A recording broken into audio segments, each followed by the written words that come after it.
வணக்கம் ட்ரேடர்ஸ். இன்னைக்கு நம்ம பார்க்க போகிறது 13ஆம் தேதிக்கான ஃபோர்காஸ்ட்டும் நம்ம இன்னைக்கோட மார்க்கெட் அனாலிசிஸும். ஸோ 13ஆம் தேதி மார்க்கெட் வந்து எந்தெந்த விஷயங்கள்லாம் அஃபெக்ட் பண்ணும், அதே மாதிரி மார்க்கெட் வந்து எப்படி போயிட்டுருக்கு, என்னென்ன எக்கனாமிக்ஸ் நியூஸ் வந்திருக்கு, அந்த எக்கனாமிக் நியூஸ்க்கெல்லாம் என்னென்ன இம்பேக்ட் இருக்குங்கிறது தான் நம்ம வந்து இப்போ இந்த வீடியோவில் பார்க்க போகிறோம். அதுக்கு முன்னாடி எல்லாத்துக்கும் பொங்கல் வாழ்த்துக்கள். 13ஆம் தேதி நமக்கு எல்லாருக்கும் போகி. எனக்கு தெரியும் நீங்கள் எல்லாம் பொங்கலுக்கு ரெடி ஆகிட்டு இருப்பீங்கன்னு. அதே மாதிரி இன்னொரு விஷயம் என்னென்னா, மார்க்கெட் வந்து ஹாலிடே இல்லை, அதாவது லீவ் இல்லை, மார்க்கெட் வந்து ஓப்பன் தான். அந்த பொங்கல் வீக் ஃபுல்லுமே மார்க்கெட் ஓப்பன் தான். அன்னைக்கு மார்க்கெட் வந்து லீவ் இல்லை. ஸோ நீங்கள் ஃப்ரீயாக இருக்கீங்க, இல்லை வந்து டைம் இருக்குது அப்படின்னா ட்ரேட் எடுங்க. அப்படி இல்லைன்னா பரவாயில்ல, ஏன்னா நமக்கு வந்து சில நாட்களில் வந்து வெக்கேஷன் எடுக்கிறதோ லீவ் எடுக்கிறதோ முக்கியம்தான். அண்ட் பொங்கல் வந்து நமக்கான ஒரு முக்கியமானது. அண்ட் நான் வந்து ட்ரேட் எடுப்பேன்னா 13ஆம் தேதி 14ஆம் தேதி ட்ரேட் எடுப்பேன். அதுக்கப்புறம் ட்ரேட் கொஞ்சம் கம்மி எடுக்க முடியாதுன்னு நினைக்கிறேன். ஸோ பட் ஆனால் நான் மார்க்கெட் அனாலிசிஸ் போடுறதுக்கான முயற்சிகள் பண்ணுறேன். ஸோ 13ஆம் தேதிக்கான அனாலிசிஸ் போட முடியும், 14க்கான அனாலிசிஸ் போட முடியும். அண்ட் 14ஆம் தேதி பொங்கல் உங்களுக்கு எல்லாத்துக்கும் தெரியும். ஸோ என்னால் எவ்வளோ அவைலபிள் இருக்க முடியும்னு தெரியல. அதுக்கடுத்து 15, 16 அதே மாதிரி மாட்டுப்பொங்கல் கொஞ்சம் நல்லா கொண்டாடுவோம். ஸோ அதுவும் பார்த்துக்கோங்க. பட் என்னால் முடிஞ்ச அளவு நான் வந்து மார்க்கெட் அனாலிசிஸ் போடுறேன். அண்ட் இப்போ நம்ம வீடியோக்குள்ளே போகலாம். அண்ட் நேற்று நம்ம என்ன ப்ரெடிக்ட் பண்ணியிருந்தோம்னா, மார்க்கெட் வந்து இந்த இடத்துல இருந்துச்சு. ஸோ கேப் அப் ஓப்பன் ஆகி மேலே போயிட்டு கீழே வரும் அப்படின்னு தான் நினச்சிருந்தேன் நான். ஏன்னா இது வந்து அப் ட்ரெண்டாக தான் இருக்குது, மேலே போயிட்டு கீழே வரும் தான். ஆனால் நீங்கள் பார்த்தீங்கன்னா மார்க்கெட் வந்து ஏன் அப்படி நினச்சேன்னா, அதுக்கு 2 காரணம் இருக்குது. ஒன்று வந்து நம்ம இந்த நிஃப்டி, பேங்க் நிஃப்டியில் நம்மளோட SMA 9 SMA பார்த்தோன்னா இது வந்து கொஞ்சம் ஃப்ளாட் லைன் ஆகிடுச்சு. இந்த ஃப்ளாட் லைனாக ஆகுது அப்படின்னா என்ன ஒரு அர்த்தம்னா, பையர்ஸ் வந்து அதிகமாகிட்டு வராங்க. ஸோ மார்க்கெட் வந்து பாசிட்டிவ் சைடு மூவ் வரதுக்கான சான்சஸ் இருக்குது. அப்போ இனிஷியலி மார்க்கெட் 9 o'clock ஓப்பன் பண்ணுற அந்த ஃபஸ்ட்டு 15 minutes வந்து எல்லோரும் இது வந்து பெரிய பெரிய இன்ஸ்டியூஷன்ஸ்லாம் வந்து ஸ்லாட் புக் பண்ணுவாங்க. லைக் அதாவது மார்க்கெட் என்ன ப்ரைஸ் போகுதுன்னு தெரியாமையே அவங்க வந்து ஒரு ப்ரெடிக்ட் பண்ணி புக் பண்ணுவாங்க. ஸோ அந்த ப்ரைஸிங்கான இதுதான் இது. ஸோ அந்த ப்ரைஸிங்க்கு இங்கே வரும்போது நான் நினச்சேன் மார்க்கெட் மேலே போயிட்டு இந்த ஒரு சப்போர்ட்லேருந்து ரெசிஸ்டன்ஸ்லேருந்து அதுக்கப்புறம் கீழே வரணும். ஆனால் அப்படி நடக்கலை. மார்க்கெட் டைரெக்டாக கீழே ஃபால் ஆக ஆரம்பிச்சிருச்சு. அண்ட் கீழே ஃபாலோ ஆனதுக்கப்புறம் சப்போஸ் இந்த பாயிண்ட்லேருந்து ட்ரேட் எடுத்தவங்கலாம் என்ன பண்ணியிருந்திருப்பாங்கன்னா, இங்கே வந்து ப்ராஃபிட் புக் பண்ணியிருப்பாங்க. இந்த ஒரு 500 points. இது ஒரு சூப்பரான மூவ். இந்த ஒரு ட்ரேட் மட்டும் நம்ம எடுத்திருந்தா போதும், நாளைக்கு இது பண்ணியிருந்துருக்கலாம். நான் எடுக்கல, நேற்று நான் இன்றைக்கி நான் மிஸ் பண்ணிட்டு தான். அதனால் நான் என்ன பண்ணேன்னா, இந்த புல் பேக் வந்துட்டு இந்த புல் பேக்கும் வெயிட் பண்ணேன். ஏன்னா இது எனக்கு தெரியும், இங்கே வந்து பொசிஷன் எடுத்தவங்க, இந்த ரேஞ்சில் பொசிஷன் எடுத்தவங்க எல்லாம் இங்கே வருவாங்க. இங்கே வந்துட்டு அவங்க வந்து இந்த 500 points கிடச்சோன்னே ஓகே நமக்கு வந்து ஒரு போதுமான ப்ராஃபிட் கிடச்சிருக்குன்னு சொல்லி ப்ராஃபிட் புக் பண்ணுவாங்க. அப்போ ப்ராஃபிட் புக் பண்ணும்போது என்னென்னா மார்க்கெட் கொஞ்சம் மேலே போகும். ஸோ அந்த புல் பேக் தான் இது. திருப்பி இது ஒரு சின்ன அந்த மேலே ப்ராஃபிட் புக்கிங்கான திருப்பி ஒரு புல் பேக், திருப்பி இது. ஸோ என்னென்னா இந்த புல் பேக் அப்புறம் நிறைய பேர் என்ன பண்ணுவாங்கன்னா, இந்த இடத்துல திருப்பி மார்க்கெட் கீழே போகும்னு நினச்சி செல் ஆப்ஷன் கொடுப்பாங்க. பட் என்ன பண்ணுவாங்க, செல் ஆப்ஷன் கொடுத்து திருப்பி கீழே வந்தோடனே மறுபடியும் ப்ராஃபிட் புக் பண்ணுறாங்க. ஸோ இந்த ப்ராஃபிட் புக் பண்ணுறவங்க என்ன பண்ணுவாங்க, ஃபார் எக்ஸாம்பிள் நான் உங்களுக்கு ஒரு சிம்பிளான அனாலிசிஸ் பண்ணி காமிக்கிறேன். இது ஒரு ஷார்ட் பொசிஷன். நான் வந்து இந்த கேண்டில் எடுத்திருக்கேன்னு வைக்கலாம். இந்த கேண்டில் தான் என்னோடய பொசிஷன்னு. ஸோ இங்கே வருது. ஸோ மார்க்கெட் வந்து இங்கே இருக்கும்போது நான் ஸ்டாப் லாஸ் எங்கே வைப்பேன்னா, அதுக்கு முன்னாடி இருக்க கேண்டிலோட மேலே வைப்பேன். இதுதான் என்னோட யூஸ்வல். நம்ம வந்து யூஸ்வலாக கேண்டில் வச்சு ட்ரேட் எடுக்கிறோன்னா, இந்த கேண்டிலில் நான் வந்து பொசிஷன் எடுக்கிறேன்னா அதுக்கு முன்னாடி இருக்க கேண்டிலோட க்ளோஸு அந்த இடத்துல தான் நான் வந்து அதோட ஸ்டாப் லாஸ் வைப்பேன். ஸோ டெக்னிக்கலி பார்த்தோம்னா அங்கே வைக்கலாம், இல்லைனா ஆல்மோஸ்ட் இந்த இடத்துல இதோட ஓப்பன் ப்ரைஸ் இங்கே இருக்கும், அந்த ஓப்பன் ப்ரைஸ் கிட்ட நம்ம இங்கே வைக்கலாம். ஸோ இதுதான் நான் வந்து என்னோடய ஸ்ட்ராட்டஜி. அப்போ மார்க்கெட் இங்கே வருது, ப்ராஃபிட் வந்துகிட்டே இருக்குது. சப்போஸ் நான் மார்க்கெட் வந்து இந்த இடத்துல ப்ராஃபிட் எடுக்க மறந்துட்டேன்னு இல்லை, அதாவது நான் எக்ஸ்பெக்ட் பண்ணுறேன் இன்னும் கொஞ்சம் கீழே போகணும். ஆனால் மார்க்கெட் ரிவர்ஸ் ஆகுது, திருப்பி கீழே வர மாதிரி இருக்குது. நானும் வெயிட் பண்ணுறேன் இன்னும் கொஞ்சம் ப்ராஃபிட் போட்டு, ஏன்னா இதுக்கு முன்னாடி வந்த ப்ராஃபிட் வந்து அதிகம். ஸோ மார்க்கெட் சைக்காலஜி இதுதான். இங்கேருந்து வந்தோடனே இந்த பொசிஷன் வந்து எப்போ ட்ரெண்ட் ரிவர்சல் ஆகுதோ அப்போ நம்ம பொசிஷனை க்ளோஸ் பண்ணோம். ஆனால் மோஸ்ட்டாக என்ன பண்ணுவாங்க, ஓகே இன்னும் கீழே வரும் அப்படின்னு சொல்லி எக்ஸ்பெக்ட் பண்ணுவாங்க, வரலை, திருப்பி இங்கே தான் இருக்குது. ஸோ இதோட லோவர் லோவோட இந்த லோவர் லோ அதிகமாக இருக்குது அப்படின்னா மார்க்கெட் திருப்பி மேலே போகுதுன்னு தான் அர்த்தம். அப்போ இவங்களுக்கு எல்லாத்துக்கும் தெரியும் மார்க்கெட் மேலே போகுதுன்னு தான். பட் அவங்கெல்லாம் ஒரு நல்ல ட்ரேடர்ஸ். என்னென்னா மார்க்கெட்டோட பொசிஷனை க்ளோஸ் பண்ணலை, அவங்களோட ஸ்டாப் லாஸ் வந்ததுக்கப்புறம் தான் பொசிஷனை க்ளோஸ் பண்ணியிருக்காங்க. ஸோ இங்கேருந்து வந்துட்டே இருக்கும்போது மேலே போகும்போது இங்கே stop loss. So stop loss ஆகிடுச்சு அவங்களோட ஸ்டாப் லாஸை ஹிட் பண்ணதுக்கப்புறம் அவங்க என்ன முடிவு பண்ணிட்டாங்க, மெஜாரிட்டி ட்ரேடர்ஸ் நமக்கு வந்து பொசிஷன் இல்லை அப்படின்னு சொல்லி க்ளோஸ் பண்ணிட்டாங்க. பட் ஆனால் க்ளோஸ் பண்ண அடுத்த மொமெண்ட் அவங்க எல்லாரும் இந்த ஸ்டாப் லாஸில் க்ளோஸ் பண்ணும்போது தான். ஸோ எய்தர் வந்து ப்ராஃபிட் புக்கிங்காக இருக்கும், இல்லைன்னா ஸ்டாப் லாஸ் ஹிட் பண்ணுறதா இருக்கும். இது 2 தான் ஒரு மார்க்கெட்டை வந்து ஸ்விட்ச் பண்ணுறதுக்கான ஒரு ஒரு important trend reversal point. So மார்க்கெட்டோட பொசிஷன் ட்ரெண்ட் வந்து ஸ்விட்ச் ஆகணும்னா இந்த 2ல் ஏதாவது ஒன்று நடக்கணும். ஒன்று வந்து ப்ராஃபிட் புக்கிங், இல்லைன்னா ஸ்டாப் லாஸை ஹிட் பண்ணணும். ஸோ நம்ம இந்த மெஜாரிட்டியான ஆட்கள் இந்த வால்யூமில் எங்கே வந்து ஸ்டாப் லாஸையும் அதே மாதிரி ப்ராஃபிட்டையும் புக் பண்ணுறாங்கங்கிறத பொறுத்து தான் மார்க்கெட் மாறும். ஸோ அப்போ இந்த இடத்துல தான், அதனால தான் இந்த இடத்துல ட்ரெண்ட் ரிவர்ஸ் ஆயிருக்கு. ஸோ இந்த ஸ்டாப் லாஸை ஹிட் பண்ணும்போது தான் ட்ரெண்ட் ரிவர்சல் ஆயிருக்கு. இது நீங்கள் எப்படி கணிச்சிருக்கலாம் அப்படின்னா, இந்த பொசிஷன் சப்போஸ் நீங்கள் எடுக்கலை, இந்த ரெட் கேண்டில் நீங்கள் எடுக்கலை, ஆனாலுமே இந்த ரெட் கேண்டில் நீங்கள் ஒரு அசியூம் பண்ணலாம், ஓகே நமக்கு வந்து இங்கே வந்து பொசிஷன் எடுத்திருக்கோம் அப்படின்னு சொல்லி உங்களோட பொசிஷன்ஸை நீங்கள் வந்து எக்ஸ்டெண்ட் பண்ணிட்டே வரலாம். ஓகே, அப்போது இந்த இடத்துல ட்ரெண்ட் ரிவர்சல் ஆயிருக்கு. அப்போ ஸ்டாப் லாஸ் எங்கே இருக்கும்? இங்கே இருக்கும். ஸோ ஸ்டாப் லாஸ் ரேஷியோ பார்த்தீங்கன்னா ஆல்மோஸ்ட் 4 இருக்குது. ரிஸ்க் ரிவார்ட் ரேஷியோ, அதாவது நமக்கு எவ்வளோ ப்ராஃபிட் கிடைக்கும் எவ்வளோ லாஸ் கிடைக்கும்னு பார்க்கும்போது 4 இருக்குது. ஸோ உங்களுக்கு கிடைச்சா ₹1 லாஸ் ஆகும், நஷ்டமான 4 கிடைச்சா ₹4 கிடைக்கும், நஷ்டமான ₹1 கிடைக்கும். இதுதான் வந்து இந்த 1:2 ரிஸ்க் அண்ட் ரிவார்ட் ரேஷியோ 4 இருக்கிறது. 3.58 இருக்குது, நான் அதை 4ன்னு வச்சுக்கிறேன். ஸோ அதான். ஸோ அதனால தான் இங்கே மார்க்கெட் ரிவர்ஸ் ஆயிருக்கு. அப்போ நீங்கள் எங்கே எடுத்துருக்கலாம் அப்படின்னா, மார்க்கெட் ஒன்றா இந்த பொசிஷன், இந்த லாஸ்ட் பொசிஷன் நமக்கு ட்ரெண்ட் ரிவர்ஸ் எல்லாம் இருக்குல்ல, ஏன்னா இந்த பொசிஷனில் திருப்பியும் ப்ராஃபிட் புக் பண்ணுவாங்க. ஸோ இதுக்கப்புறம் நீங்கள் ட்ரேட் எடுத்துருந்துருக்கலாம். ஸோ நீங்கள் வெயிட் பண்ணி உங்களோட ப்ராப்பர் செட்டப் வந்துச்சுன்னா, நேற்று நான் இங்கே தான் ட்ரேட் எடுத்தேன். ஸோ இந்த கேண்டல்லேருந்து இங்கே நமக்கு ஒரு 200 பாயிண்ட்ஸ் 250 பாயிண்ட்ஸ் கிடச்சிருக்கும்.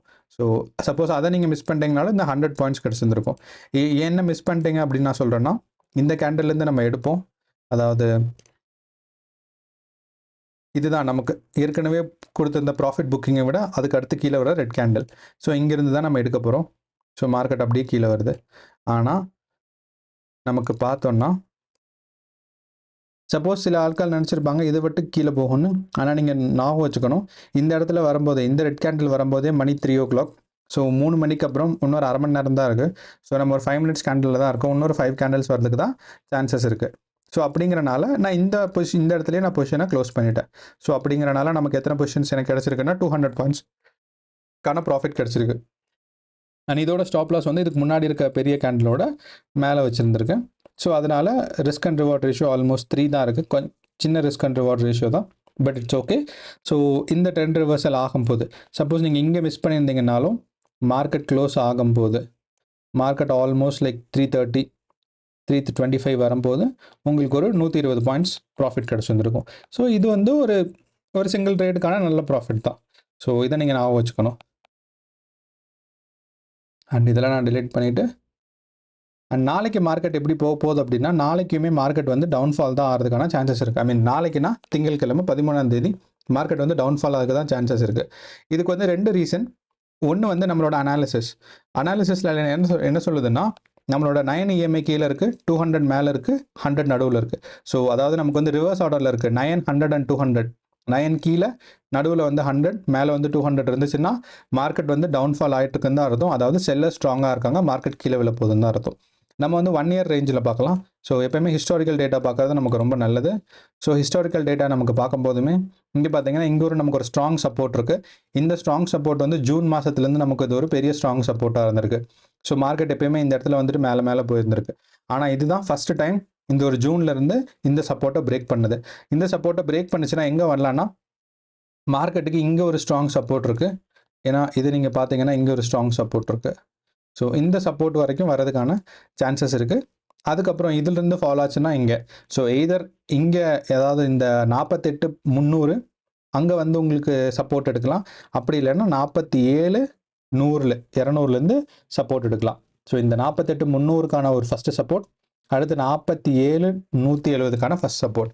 அண்ட் இன்னொரு விஷயம், நான் ஏன் இந்த மாதிரி ஒரு பாக்ஸ் மாதிரி வரைகிறேன் அப்படின்னா, இது ஒரு பேண்டாக கன்சிடர் பண்ணுறேன்.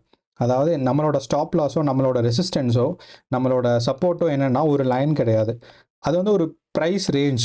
அந்த ப்ரைஸ் ரேஞ்சில் வரும்போது தான் நமக்கு வந்து எப்பயுமே இது வந்து சப்போர்ட் எடுக்காது அப்படிங்கிறதுல ஒரு ஐடியா இருக்கும். ஃபார் எக்ஸாம்பிள் நம்ம பார்த்தோம்னா இங்கே மேலே இருக்க, சப்போஸ் இது நான் ஒரே ஒரு லைனாக வரைஞ்சிருந்தேன்னா இந்த கீழே இருக்க ரெட் கேண்டில் அந்த லைனோட கீழே வந்திருக்குன்னு அர்த்தம். சப்போஸ் நான் கீழே இருக்க லைன் வரைஞ்சிருந்தேன்னா இந்த பொசிஷன்ஸ் எதுவுமே சப்போர்ட்டில் இல்லைங்கிறது அர்த்தம். ஸோ இதெல்லாம் வச்சு பார்க்கும்போது என்னென்னா பேண்டாக தான் இருக்கும். ஸோ எப்பயுமே வந்து ஒரு ரெசிஸ்டன்ஸோ சப்போர்ட்டோ ஒரு ரேஞ்ச் ஆஃப் ப்ரைஸாக தான் இருக்கும். ஸோ அதனால தான் இதை வச்சுருக்கேன். நம்ம இதை மறந்துடுவோம். அதனால தான் நான் வந்து ஒரு பாக்ஸ் மாதிரி ஒரு பேண்ட் மாதிரி வரைஞ்சிருக்கேன். அப்போனா நமக்கு ஞாபகம் இருக்கும்.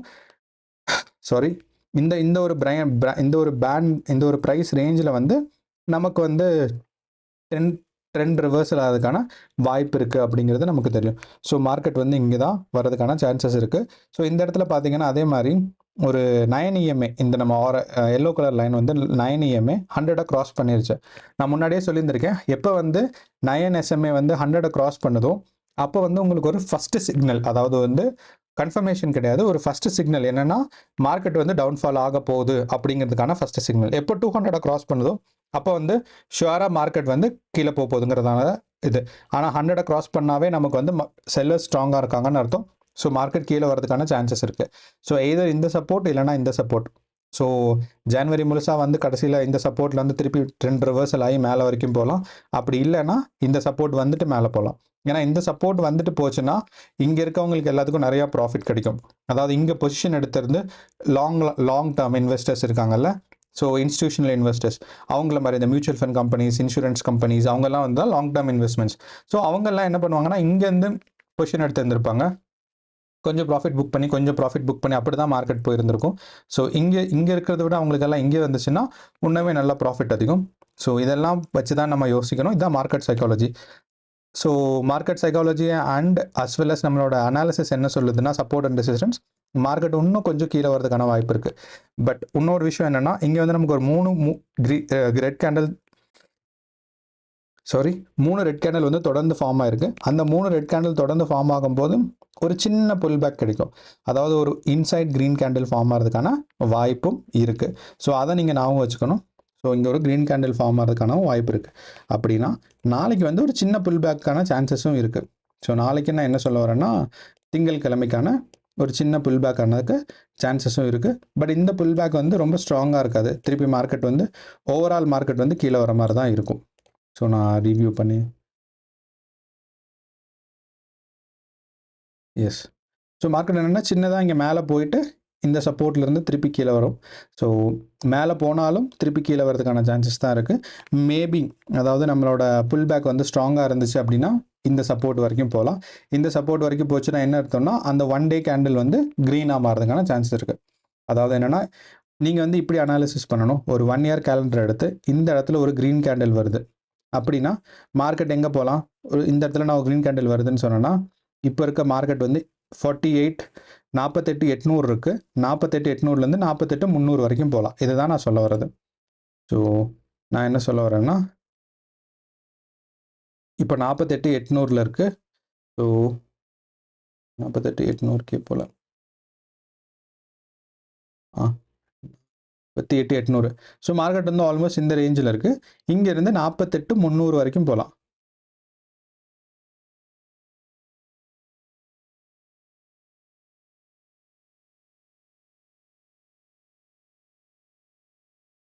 Sorry, 49,300 correct, 49,300. ஸோ மார்க்கெட் வந்து இங்கேருந்து ஆல்மோஸ்ட் இது வரைக்கும் போகலாம். ஸோ 48,800லேருந்து 49,300 வரைக்கும் மார்க்கெட் மேலே போகிறதுக்கான சான்சஸும் இருக்குது. ஏன்னா அங்கே வந்து நமக்கு தொடர்ந்து டவுன்ஃபால் இருக்கனால ஒரு சின்ன புல் பேக் இருக்கிறதுக்கான சான்சஸ் இருக்குது. ஸோ அதனால் திங்கட்கிழமை வந்து நீங்கள் இந்த சப்போர்ட்டுக்கு கீழே வந்தால் மட்டும்தான் நீங்கள் வந்து ட்ரேட் எடுக்கணும். அப்படி இல்லைன்னா இங்கே புல் பேக் போயிட்டு ட்ரெண்ட் ரிவர்சல் ஆகும். அந்த ரிவர்சல் பாயிண்ட்லேருந்து நீங்கள் ட்ரேட் எடுக்கணும். ஸோ இதுதான் வந்து இன்னையோட அனாலிசிஸும் திங்கட்கிழமைக்கான ஒரு ப்ரெடிக்ஷனும்.